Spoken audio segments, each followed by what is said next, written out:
Good morning, everyone. We are continuing here in the words of the CHOFETZ CHAIM, and today's paragraph will conclude Klal Vav, the sixth chapter in Sefer CHOFETZ CHAIM. V'im kvar avar v'shama Lashon HaRa. If a person already violated the prohibition, and he listened to the words of Lashon HaRa spoken about Shimon, v'him in beliba, and then he made the dreadful mistake, and he believed in his heart that what he heard is true. Whether the Lashon HaRa was negative information about Shimon in his relationship to Hashem. Someone said, I see this person doesn't really do mitzvahs, he's not careful with Shabbos or davening or tefillin, whatever it might have been. Or they heard Lashon HaRa about Shimon, the way that he deals between himself and his fellow man, which means they said, we saw he doesn't give tzedakah so nicely, he's cruel to Yisayimim, to orphans, he's really has a nasty nature, he gets angry with people. Heard all this Lashon HaRa, and a person, unfortunately, fell into the trap, and they believed what they heard. So, as we said, being makabel, accepting Lashon HaRa is a terrible thing. So, tikkuno, what is the rectification?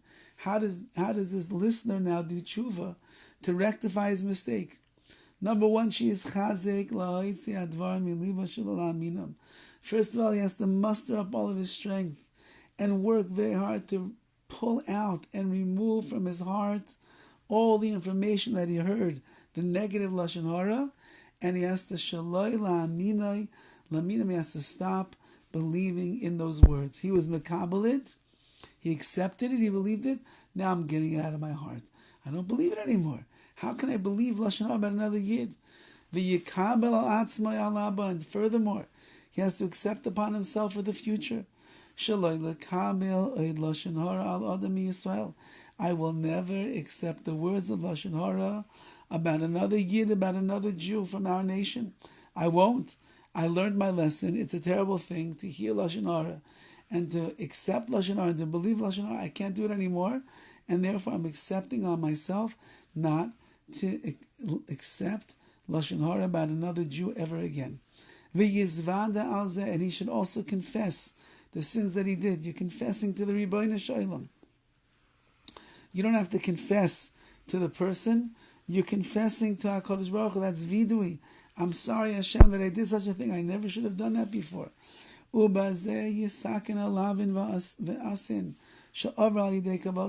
this way, he rectifies the negative and the positive commandments that he transgressed by listening and accepting the words of Lashon HaRa.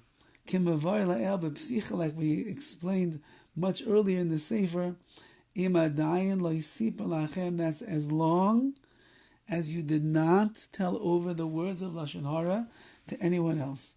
But if you already shared the words of Lashon HaRa, then you must first go to the person that you spoke Lashon HaRa about, get his forgiveness, say that you're sorry that you spoke Lashon HaRa about him, and then and only then you also should go to the people that you shared the Lashon HaRa with, and you should say, you know what, it was Lashon HaRa, I should have said it. And if you do all of that, then you can begin the tshuva process of doing vidui, accepting upon yourself, you're never going to say it again, you're not going to be makabel Lashon HaRa from anybody else, and in that way, in that scenario, you'll be able to do tshuva in the proper way as well. That's the end of Klal Vav of the 6th chapter. In Yis Hashem, tomorrow we'll start the 7th chapter in Sefer CHOFETZ CHAIM. Have a wonderful day.